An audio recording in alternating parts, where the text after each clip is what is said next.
Y Oveja Negra se encuentra con Juan Zavala, uno de los máximos exponentes del arte contemporáneo mundial. Muchas gracias. Juan, ¿cuándo descubriste que eras oveja negra? La anécdota. Bueno, la anécdota es que es una maldición ser oveja negra, ¿no? Ser artista es una maldición. Complejo como salir adelante con tu lenguaje, que la gente lo entienda, que la gente lo compre, no depende de ti, es improbable, es como descubrir que uno quiere ser delantero centro de primera división. Pues es una maldición. Juan, dime una cosa, ¿cómo te puedes describir con 3 adjetivos?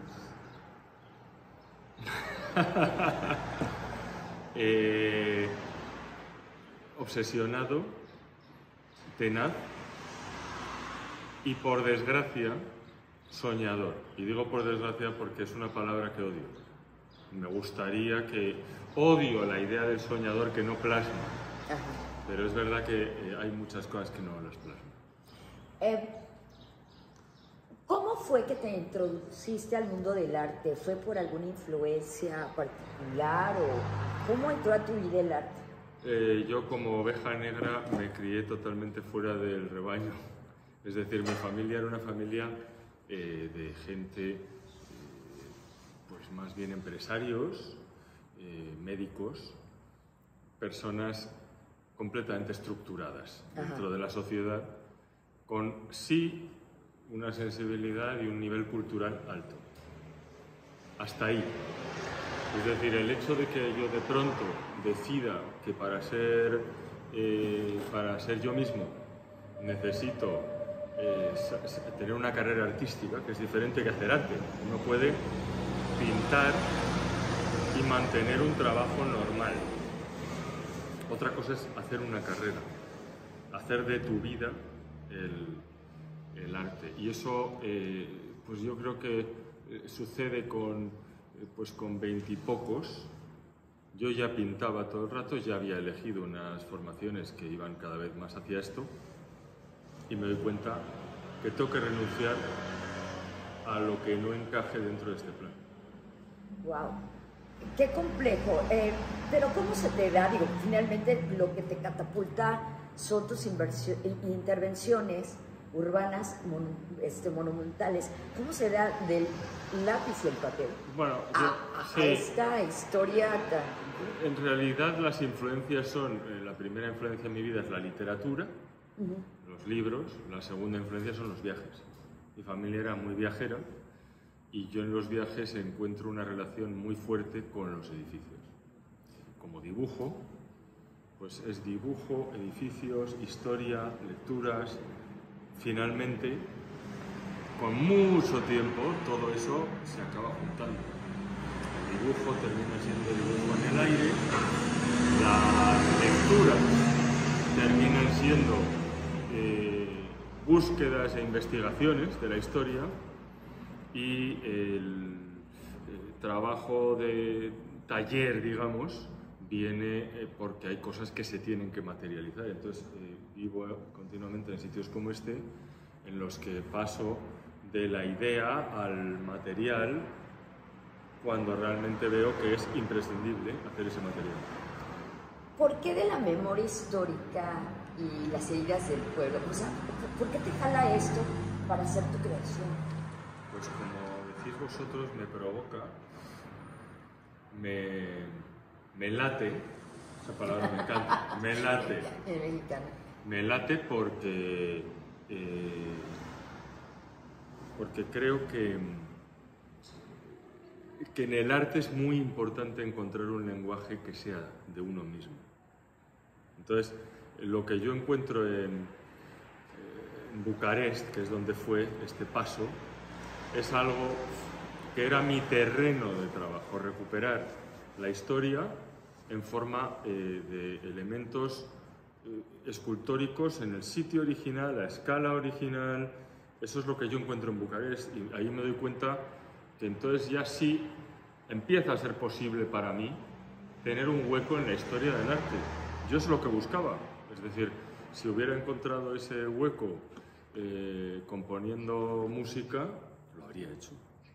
Si yo hubiera sido diferente del resto componiendo música, pues de momento me subiría la temperatura normal mía a 10 grados. ¿Ya has visto el frío que hace aquí?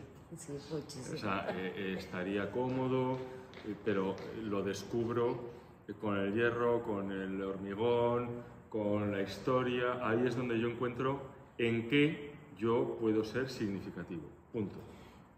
Esas obras monumentales, ¿cuántas personas trabajan en el proceso? Y el porcentaje de tus manos en esa obra.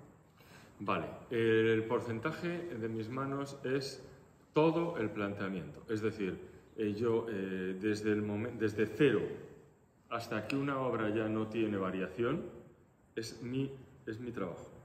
Las personas que son siempre variables en función de cuánto de este trabajo que te voy a decir existe, son las que rematan, resueldan, relijan, barnizan, quitan los encofrados, ponen... Es decir, esa parte, que ya es mecánica, esa es una parte en la que me apoyo, por supuesto, en la mejor gente del mundo, pues esto es un trabajo de equipo. Claro. No solamente es un trabajo de equipo el hacer la obra, también es un enorme trabajo de equipo todo lo que rodea el arte. Galerías, representantes, comunicación, todo, conferencias, museos, es decir, uno está permanentemente rodeado y gente privada, coleccionistas, por supuesto, como bien sabes, personas que apuestan por el arte de uno y dicen, yo quiero hacer contigo algo en este sitio y quiero que ese algo pues trabaje sobre, yo puedo trabajar sobre muchas cosas. Entonces, esa gente que trabaja manualmente es importantísima, pero por suerte no son los únicos, es decir, es mucha gente la que hace falta. Es todo un círculo virtuoso. ¿Qué materiales son con los que más realizas tu obra, con lo que más manejas? Pues mira, si fuera esto una muestra para llevar a un hospital, pues mira, cobre, tenemos aquí directamente cobre, acero inoxidable, hierro, planchas de acero inoxidable, ladrillo, que ves todo este polvo de ladrillo, madera, todo eso es óxido de cobre, hormigón, pues ahí en la pared, tenemos hormigones blancos, cristal, cristal. Eso, por ejemplo, lo hago deslocalizadamente porque hace falta ir a un sitio donde se sopla el cristal. Por ejemplo, en México estaba haciendo mucho, estuvimos trabajando con Nubel, que es particularmente bueno y generoso con los proyectos de arte para un proyecto en la zona Maco, soplar cristal. Es decir, cada proyecto motores, hay motores que van autónomamente, alimentan relojes, más materiales. O sea, en realidad a mí me atraen los materiales nobles y simples. No me gusta utilizar materiales muy sofisticados porque me parece que el trabajo del artista es, con muchas cosas de la vida, escoger y dar valor a las cosas. Coger cosas que no lo tienen y darle un valor añadido. En tu proceso creativo, o sea, ¿qué es lo que te inspira, por ejemplo? O sea, ¿qué te lleva a decir, en este lugar, con esta historia, con este dolor, cómo es tu proceso creativo para elegirlo y cuánto te tardas en desarrollarlo? Pues desde que me hablan de una idea, nunca lo había calculado, pero a posteriori me he dado cuenta que más o menos, como tope, estamos hablando de 2 semanas. Si en 2 semanas no se me ha ocurrido algo que valga la pena hacer, es posible que ya no me vaya a surgir, porque yo tengo una idea en la cabeza durante ese tiempo, normalmente en 3 días, 1 semana, puede haber, hay muchos casos, es que depende, en la carrera de un artista es esencial, como en todo, que se le someta a preguntas. O sea, ¿cuánto creativo es alguien? Para mí está claro que cuantas más demandas tiene uno de cosas, más ideas va a dar. Por una simple, si a uno le piden una cosa en un año, pues dará una o dos. Pero si a uno le están pidiendo semanalmente 3, 4, 5 cosas, se va decalando, pero todo va encajando. Los materiales que usó la semana pasada con algo que se le ocurre, o sea, el lugar es totalmente aleatorio.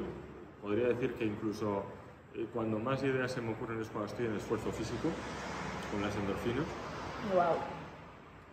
Entonces, ¿esa es tu musa? ¿Las endorfinas? Pues está claro que es, no sé si es mi musa, pero mis hormonas sin las endorfinas no puedo, o sea, se aflojan. Yo necesito esa droguita que lo ajusta todo y la consigo mucho haciendo ejercicio, madrugando. Me sienta muy bien madrugar, me sienta muy bien el silencio, me sienta muy bien la soledad. O sea, me gusta cuando hay gente trabajando, pero necesito luego que haya ratos donde no hay nadie. Y en toda esta carrera, pues hace rato mencionabas, uno es artista, en tu caso, ¿quién ha sido tu mecenas? Todo artista ha tenido históricamente sí, claro. un mecenas. ¿Quién ha sido tu mecenas que te catapulta, que apuesta por tu obra para este gran desarrollo mundial? Más que ha sido, porque los mecenas, la maravilla de los mecenas en el arte contemporáneo es que te acompañan en el camino y son aditivos, es decir, las personas que empiezan a invertir en tu trabajo te van acompañando a lo largo de la carrera, son los primeros interesados por muchas razones, fundamentalmente por razones de generosidad, de altruismo, pero también de egoísmo. Tienes obra de alguien, pues lo que te interesa es que esa obra progrese, ¿no? Entonces, sí se crea una especie de clan, incluso de secta, de personas que forman parte del mismo proyecto y que es su proyecto. Entonces, esos mecenas, que podría nombrar muchos, pero me puedo equivocar también y sería fatal, pero lo que está clarísimo para mí es que parten de una voluntad que es artística también, que es aportar al mundo algo, y que es enormemente generosa si la compara uno con el artista. El artista es verdad que entrega su vida, normalmente el mecenas suele vivir bastante mejor, pero el mecenas entrega mucho al artista. Porque al final lo que acaba figurando es mucho más. Por eso yo defiendo en cada proyecto tremendamente al mecenas que lo ha impulsado, a las personas que han estado luchando por él, porque tienden a olvidarse. Juan, hubo definitivamente un quiebre en tu vida artística que te catapultó. ¿Cuál fue la obra que tú consideras que te puso a la vista de mecenas, de toda esta secta? Bien, yo creo que hubo un año mágico, que es el año 2012, donde yo levanto la memoria urbana de Berlín, en la iglesia bohemia, en medio de la ciudad. Es una obra que, aparte de ser muy íntima y fue muy masiva, una obra de 31 metros en medio de la ciudad, que tocaba la fibra de los emigrantes que habían llegado a esa ciudad en busca de la libertad, como yo, pero desde el siglo XVIII, es decir, y de personas que habían visto esa iglesia en pie porque la había derrumbado una bomba.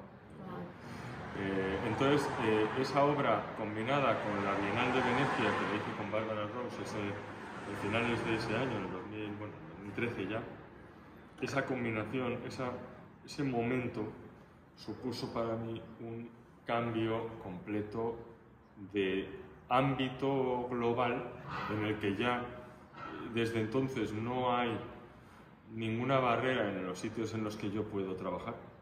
Yo tengo proyectos en realidad, no tengo proyectos en todas las ciudades de todos los países, pero tengo proyectos en cualquier ciudad de cualquier país constantemente. Ahora bien,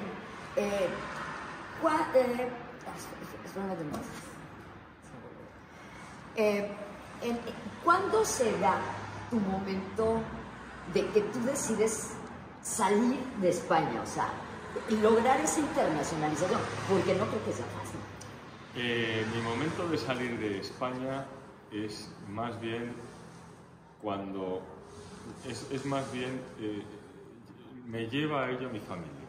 Es decir, mi abuelo tenía una agencia de viajes, mi madre resulta una loca absoluta de viajar. Y de la educación fuera, yo me educo en París, me educo en Estados Unidos, me educo...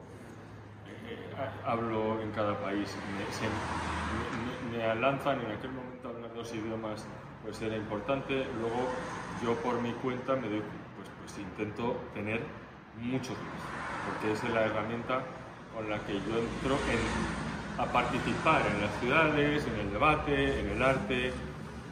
Entonces, no es una cuestión de salir. Yo recuerdo épocas que he estado viviendo entre aquí, estamos en Madrid y París, o entre Madrid y Berlín, y sí recuerdo alguna conversación con alguien que me decía, qué pena no haber podido hacer todas estas cosas en tu casa. Pero es que mi casa es todo. Es decir, yo no me quiero ceñir a un sitio, no me quiero estar todos los días tomando el café en la misma cafetería. No soy ese tipo de persona. Cuando llevo un mes tomando el café en una cafetería, lo que me apetece es irme a otra cafetería que esté a miles de kilómetros y aprender y entender qué pasa allí, qué piensa la gente, absorber. Eso es lo que me parece fundamental. Entonces, para mí no es una pena, para mí es una bendición. ¿El medio ambiente cómo entra en tu expresión artística? Como vos. Bueno, el medio ambiente es esa obligación mental que yo me marco continuamente por el privilegio de estar utilizando recursos. Yo utilizo todos estos materiales, entonces lo que intento es que de aquí no salga ningún residuo. Es decir, todo esto se va recogiendo, y luego con esto hago otra serie de piezas más pequeñas, y luego se reutiliza prácticamente todo, desde todo. Entonces, esa es la primera de las cosas. La segunda es que la mayoría de estos materiales son reutilizables. El acero es completamente reutilizable, el hierro también, el cristal también, el vidrio. La madera, bueno, pues es una madera de aquí. Todo intento que sea con el mínimo impacto, de manera que cumplamos la primera norma que te he dicho, que es máximo valor añadido. Para el máximo valor añadido es utilizando el mínimo de recursos. Reciclo la historia porque recupero elementos de la historia y me gusta pensar que recupero también elementos materiales y les doy una segunda vida.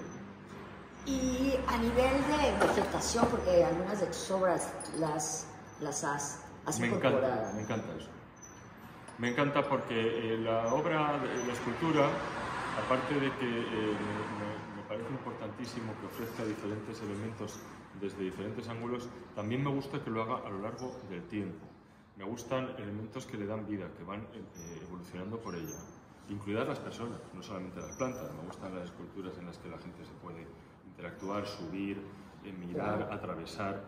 Las plantas, por supuesto, porque genera esa tensión entre lo vivo y lo inerte, lo inalterable y lo que cambia, como lo viejo y lo que se queda totalmente nuevo todo el rato, que es la madera, y luego también está esa otra cuestión entre lo antiguo, lo que existió, lo que nunca ha existido, lo que podría existir. Ahora bien, esa movilización de piezas, o sea, te supone una complejidad tremenda, o sea, de país en país.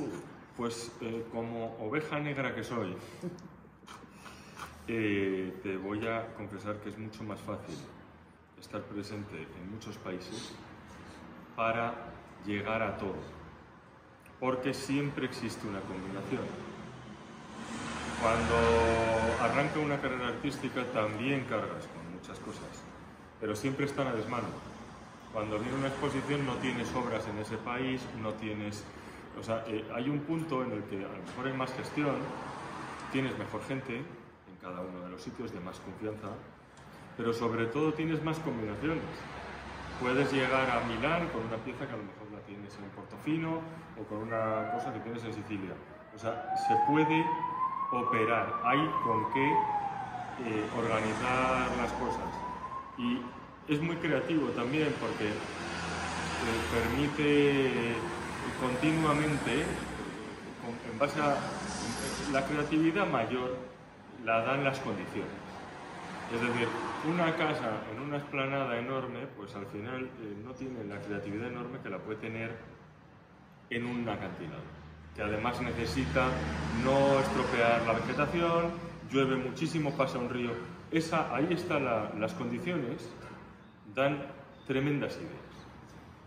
Ahora bien, ¿cuánto ha sido la obra con más valor que has creado? ¿Cuánto la has vendido? Pues eso lo tienes que mirar en Art Price. Eso lo tienes que mirar en las subastas de Art Price, que animo a tu audiencia. Yo de pequeño en casa no se habla de dinero. Oye. Pero vamos, mucho dinero. Dinero que yo no tengo. Son cantidades de dinero que a mí me admira que la gente pueda desembolsar y me hace muy feliz, porque yo no sé si llegado el punto yo lo haría. Entonces, a mí me encanta que haya personas que, o sea, la vida es muy simétrica. Yo tenía mucho diálogo con Eduardo Arroyo, por ejemplo, que cuando hablábamos de los coleccionistas decía, muy bien, ese es de dar y yo soy de recibir. O sea que encajamos perfectamente. Oye, ¿tú crees que la fauna, digo amablemente esa palabra, de coleccionistas tiende a desaparecer? Para nada. Digo, por el tema... Para nada. Yo lo que noto es que afortunadamente tiende a ensancharse a nivel de muchos otros países. O sea, a nivel de un sitio en concreto, los sitios tienen muchos altibajos. Los sitios concretos. Por eso no me interesa tanto la vivencia permanente en un sitio concreto. Me interesa el estar en paralelo, trabajando en varios sitios. Y de esa manera lo que ve uno es la tendencia general. Juan, dime una cosa, ¿cómo se percibe el arte contemporáneo mexicano? Pues fuerte, como el país. Tiene... todo en México tiene... Es una sacudida, ¿no? Es mucha energía. Me gusta la manera de los mexicanos de hacer las cosas ambiciosa. Arte ambicioso, no, es un arte... Ellos valoran, o vosotros valoráis tremendamente el arte mexicano. El mexicano compra mucho arte mexicano. Eso es algo que tiene una cara y una cruz. Por ejemplo, el español no necesariamente compra mucho arte español. El Reina Sofía lleva años sin hacer ningún tipo de apuesta por el arte español, que es el museo de aquí. Y nosotros, esa también es una fortaleza porque a mí, por ejemplo, me obliga clarísimamente a ser global. Es decir, yo no me puedo apalancar quedándome quieto, ¿no? A mí me incentiva esto a estar todo el día a un ritmo importante. Tú dices que siempre, para que tú construyas obra, has manifestado que te tiene que atrapar el lugar. En este caso, México te ha atrapado para hacer obra. Bueno, atrapado total. O sea, yo llego a mi pisito de Condesa, Roma Condesa, que es mi vida. Es decir, yo duermo con la ventana abierta y escucho ricos, tamales, oaxaqueños, y eso a mí ya me hace entrar en estado alfa. Me siento feliz callejeando desde primera hora, no sé, o sea, todo... Es que no es una cuestión de una cosa en concreta, es una sensación física de que un sitio, como tú has dicho, te atrapa, te interesa, y para mí cuando un sitio te interesa, quieres formar parte de ese sitio. Y la manera mía de formar parte del sitio es haciendo lo que yo sé, que es... que cuenten conmigo para recuperar determinadas memorias, transmitirlo, vivirlo, debatirlo, generar ese debate artístico. Entonces, imagínate que simplemente fueran los edificios de la Condesa, ya me atrapó. ¿Pero tienes algo ya en concreto? Bueno, llevo varios proyectos hechos en colecciones. El coleccionista mexicano es de una escala importante. Todo lo de México es América, es a lo grande. Las casas importantes son a lo grande. Obras monumentales, que es una de mis especialidades. Hay personas que piensan que son las únicas, pero yo, el 90% de mi trabajo, esto por ejemplo es una pieza que estoy haciendo para la Chicago, que ahora irá a la feria de Chicago con la galería que trabajo allí, que es Bogenat. A Arco llevo esta pieza que va con la galería Álvaro Alcázar, que es cobre, que ya son una familia. Hay otras que se oxidan, el cobre se oxida en verde, que es muy bonito. Entonces, en México, para empezar, pues llevo yendo pues 6 o 7 años fuerte. He hecho muchas exposiciones, he hecho bastante obra semi-monumental para casas de coleccionistas muy importantes y que además apuestan de una manera constante.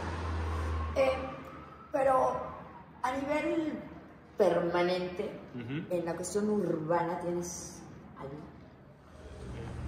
No tengo una pieza icónica que me venga ahora mismo a la cabeza en la calle. He tenido algunos proyectos. Tengo un proyecto de recuperación de un Calmecac, que es un Calmecac que existía en Tenochtitlán, que no lo he hecho todavía. Y luego, bueno, pues muchas piezas ya de puertas adentro de las personas. En la Feria Macro, todos los años. ¿Tu experiencia, cómo ves Zona Macro? Bueno, yo lo veo maravilloso. No soy la persona más indicada para decir lo que pasa día a día, porque pero no suelo estar ahí. Yo lo que hago cuando voy a las ferias es que me muevo mucho en entrevistas, fuera, pero bueno, sí lo respiro un poco, entro, y hay un verdadero interés. En las conferencias que yo doy en México viene muchísima más gente que en ningún otro sitio. ¡Wow! Pero porque en México la gente va a esas cosas. Porque en México en un Uber se habla de pronto de cosas pues como muy poéticas. Hay un interés por la cultura muy superior a lo que se podría pensar por el nivel económico del país. Es decir, no es Suecia. Claro. Pero sin embargo, el nivel de debate, de ideas, de demanda de temas culturales es altísimo.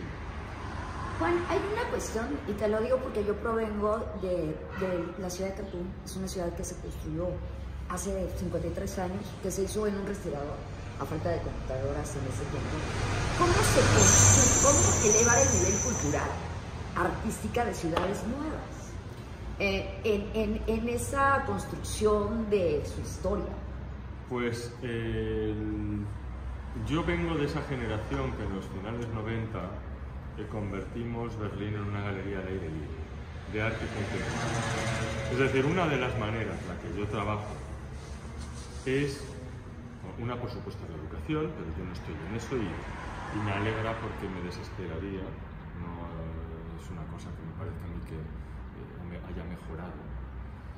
Pero sin embargo, el arte, que es en lo que yo estoy, la manera es ir a generarle a la gente impactos artísticos en su vida cotidiana.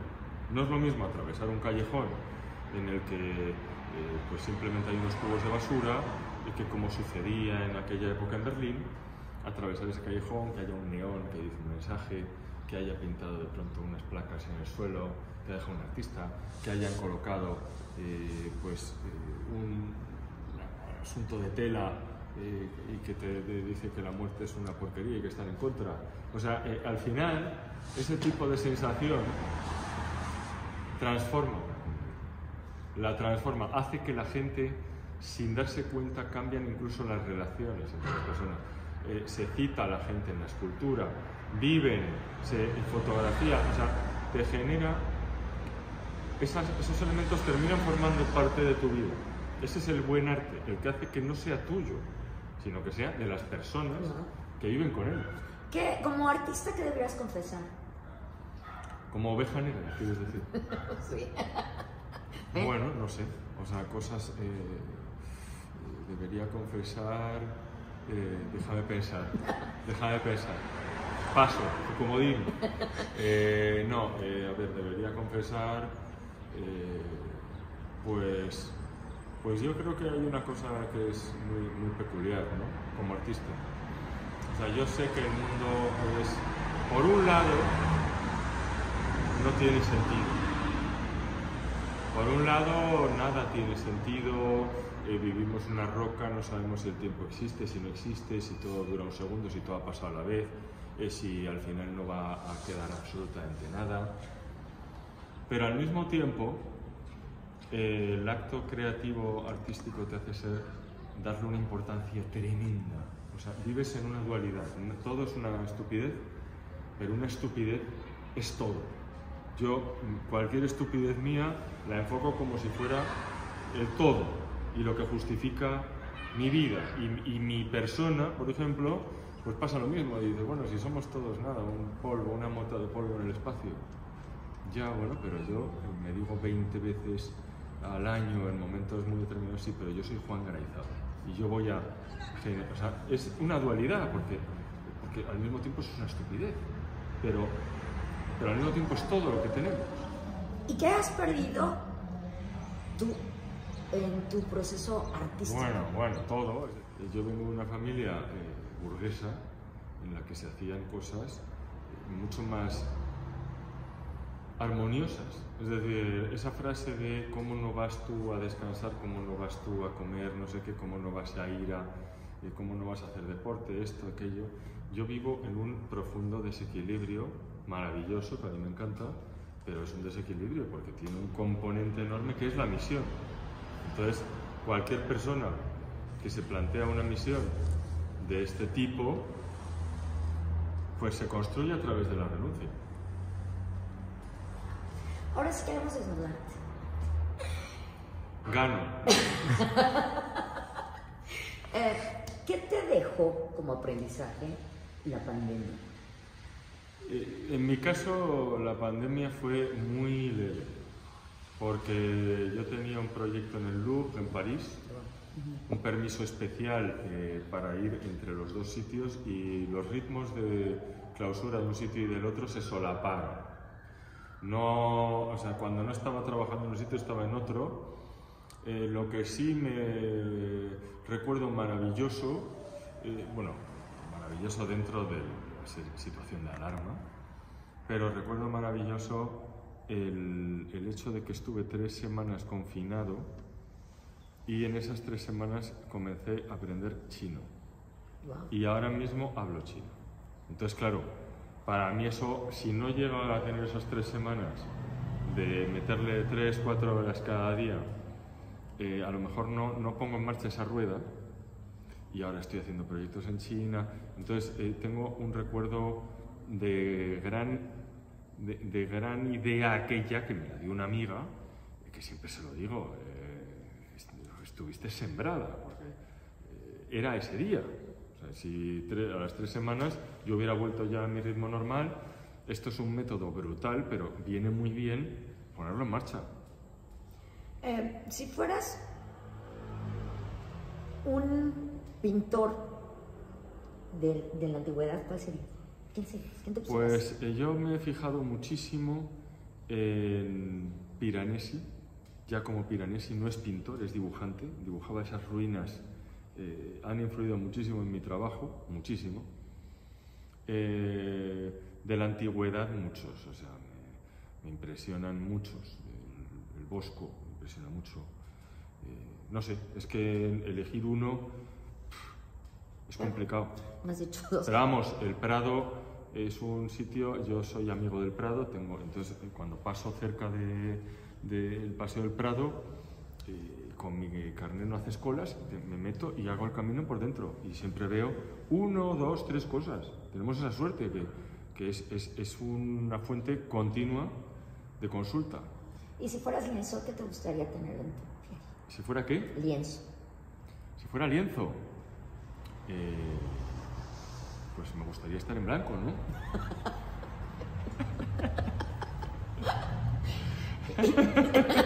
Y si fueras una escultura de la antigüedad, ¿qué te gustaría hacer? Vamos a decir Miguel Ángel. Bueno, no sé si me gustaría tanto ser una escultura de la antigüedad. Botero no creo. Pero, yo más que ser, yo prefiero, hay una frase que me gusta mucho, que es que prefiero vivir en una cueva mirando un palacio que en un palacio mirando una cueva. Si yo fuera, prefiero estar mirando una escultura que ser una. Que ser una, al final es muy aburrido. Lo divertido es tener una delante, ¿no? ¿Cuál ha sido un episodio el más doloroso de tu vida o que más te ha tocado? Bueno, siempre la muerte de personas, sobre todo personas jóvenes, amigos, que me han dejado que realmente eran muy importantes. Yo, bueno, no te he acabado antes, pero mi madre era una enorme aventurera y nos hizo cruzar de jóvenes África entero, desde Madrid hasta Ciudad del Cabo, a lo largo de 10 años. Y un amigo que se fue haciendo muy imprescindible en mi vida, terminó pues su vida hace, pues, cuando no tenía que ser, hace 10 años. Eso fue muy duro. O sea, la muerte de alguien joven es, yo creo, que lo más duro que hay. ¿Cuál es tu complejo? Mi complejo tiene mucho que ver con la irrelevancia. Ser un artista, te estás moviendo continuamente entre ser un genio o ser un pringao, ser un genio o ser nada. Entonces,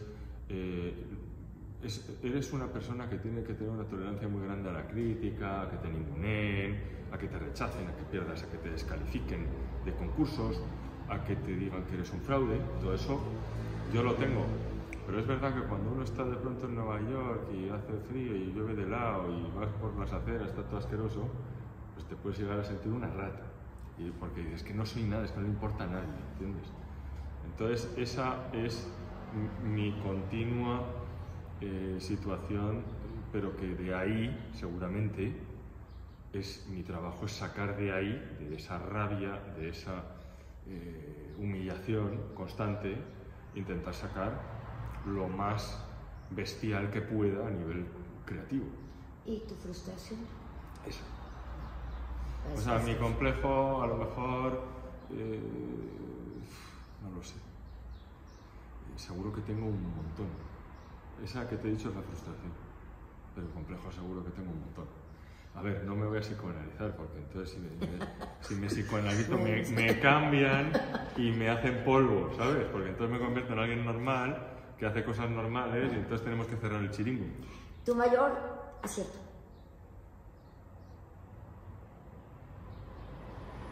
Pues yo creo que he elegido muy bien a las personas que me acompañan.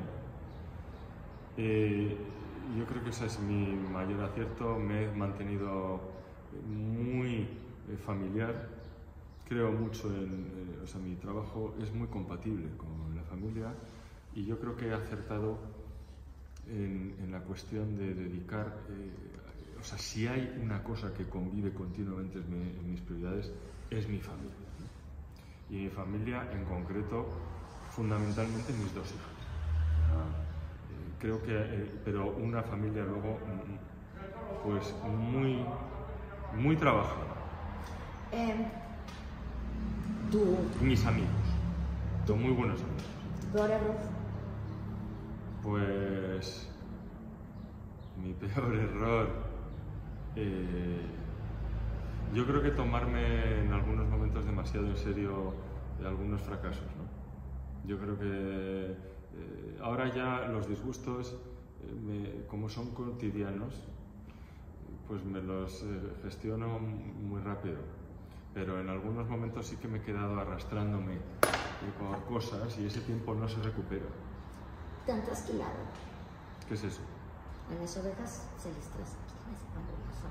O sea, bueno, te han quitado la lana, te han trasquilado emocionalmente. Yo me da la sensación que el corazón es un músculo muy resistente y el mío sigue teniendo la misma ingenuidad. Lo que pasa Es que es una ingenuidad que es como bastante peligrosa la ingenuidad, pues se dosifica. Pero no creo que a mí me haya generado... O sea, no estoy quemado. No sé si la oveja negra está quemada. Yo estoy más bien, sí, trasquilado, pero todo crece. ¿Te gustaría trasquilar a alguien? No. Pido constantemente no trasquilar a nadie. Es difícil. ¿Qué palabra te tatuarías? Ninguna, no me gustan los tatuajes. Simbólicamente. En el alma. Vale. Pues quitaría a lo mejor todas las de autoayuda, porque está claro, sé tú mismo, mira hacia adelante, no sé qué, y buscaría a lo mejor...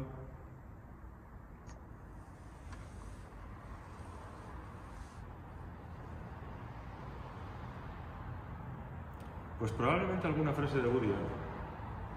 O sea, me parece que he retomado Woody Allen recientemente y creo que hace tiempo me olvidé de que era un genio estratosférico, ¿no? Si fueras una película, ¿cuál serías? Yo creo que Annie Hall. Creo que lo tiene todo. ¿Y qué canción desnuda tu alma? Y si no fuera Annie Hall, perdona, también pues, me gusta Pulp Fiction. Es una película que me marcó bestialmente. ¿Qué canción desnuda mi alma? Pues las que más desnudan mi alma, que me río, son algunas un poco cursis, que sé que son cursis, pero que no me puedo resistir. ¿Cómo cuál? Pues, o más que cursis, pues a lo mejor un poco blanditas, pues a lo mejor, me da igual, de pronto descubro algo de Taylor Swift que me encanta. Y digo, esta niña compone como Los Ángeles. Es verdad que es una princesa Disney, pero le pega de lleno. Entonces, eso me desnuda bastante porque evidentemente no es lo que te esperas que yo te ponga. Por eso Ya, claro. Pero vamos, lo alterno en música, estoy en un modo semanal de descubrimiento, o sea que llevo así mucho tiempo. Oye, ¿cuál es tu grosería favorita? Me encantan todas las mexicanas, todas las con puta. Puta es una palabra que me parece, o sea, me encanta. Es que no hay una palabra lo suficientemente mala como para que no me parezca que tiene un giro bueno. Odio la cosa neutra, el desapasionamiento. Nunca he entendido por qué, por ejemplo, la lujuria es un pecado. No lo puedo entender. Es decir, precisamente ahorita vamos a salir. Mira, ese puede ser mi defecto. Es decir, me parece mucho más pecado la tristeza. Sí. La lujuria, siempre y cuando no sea la mujer de tu amigo, es decir, pues me parece casi una obligación. La tristeza es lo que me parece terrible. ¿Cuál es tu placer culposo? Tus placeres culposos. Bueno, más que, o sea, hay un placer que es culposo, el chocolate, me parece que me pego a veces. ¿Te queda culpa? Bueno, no me queda culpa. Entonces es un placer culposo. A ver, tienes razón, no, quita, borra eso, no es el chocolate. El placer culposo...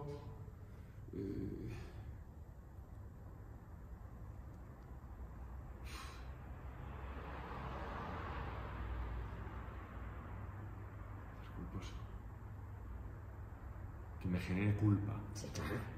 Pero que te dé mucho gusto. Que me genere culpa.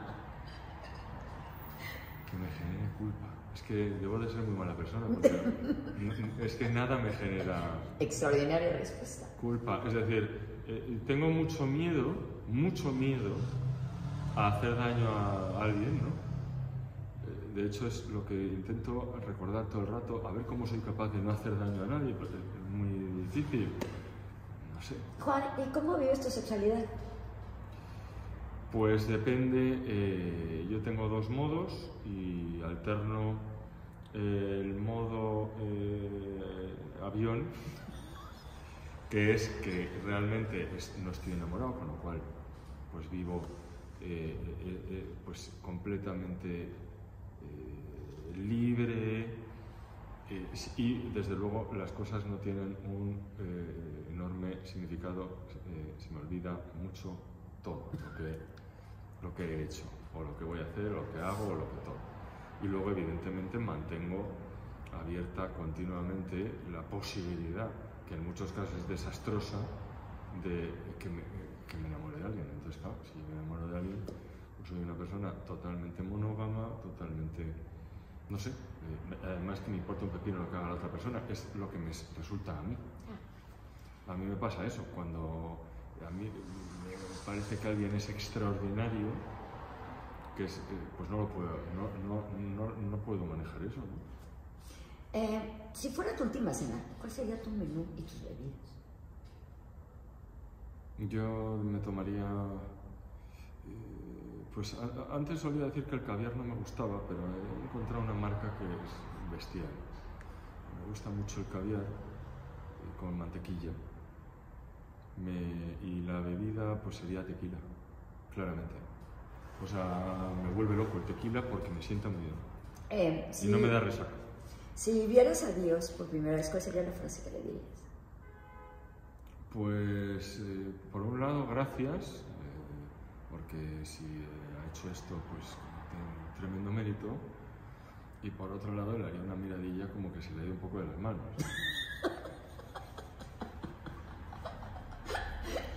Oye, ¿qué te gustaría dejar como legado? Mi obra. Mi obra es un constante legado y eso es mi obra. Mi aportación en la revolución que yo quiero hacer con el lenguaje de la escultura. ¿Qué te gustaría que dijera tu epitafio? Yo creo que eso es mejor dejárselo a las niñas. Probablemente no habrá ese asunto, pero sí que a lo mejor en un momento que esté bien, más que epitafio, es probable que grabe un vídeo. Grabe un vídeo y explique, para que se ponga el día que yo me muera, en el que diré, si estáis viendo esto, que sepáis que esto es lo que yo he sentido, esto es lo que a mí me ha parecido fantástico, y para mí mi vida ha estado justificadísima por esto y por esto. El resto de las cosas pues están ahí, pero esto y esto ha sido una maravilla y lo diría yo mismo. Yo no creo que ya estemos, yo creo mucho en la literatura, pero creo mucho más en ese momento en verlo. ¿Y hoy te declaras oveja negra por? Pues yo tengo, mira, ya sé lo que yo tengo, Yo tengo una incapacidad absoluta para seguir instrucciones. Yo no soy capaz, tengo un desacato total a la autoridad y a cualquier tipo de instrucciones. Es decir, me pides que busque un jersey en un armario de un sitio y yo ya estoy pensando, esto va a salir fatal. No soy la persona para buscar este jersey, no va a estar el jersey en ese sitio, esto va a salir mal. Son cosas que hace otro tipo de persona. Yo hago otras cosas, pero seguir instrucciones no. Yo estoy acostumbrado aquí a hacer muchas cosas, pero fundamentalmente todo cosas que a mí me da la gana. Entonces, por eso un artista es una oveja negra, porque pretende que su me da la gana lo asuma el mundo como algo necesario, cuando el mundo vivía perfectamente sin esto. Entonces, esa incapacidad de acatar me hace un tipo pues, peligroso, por esa cuestión.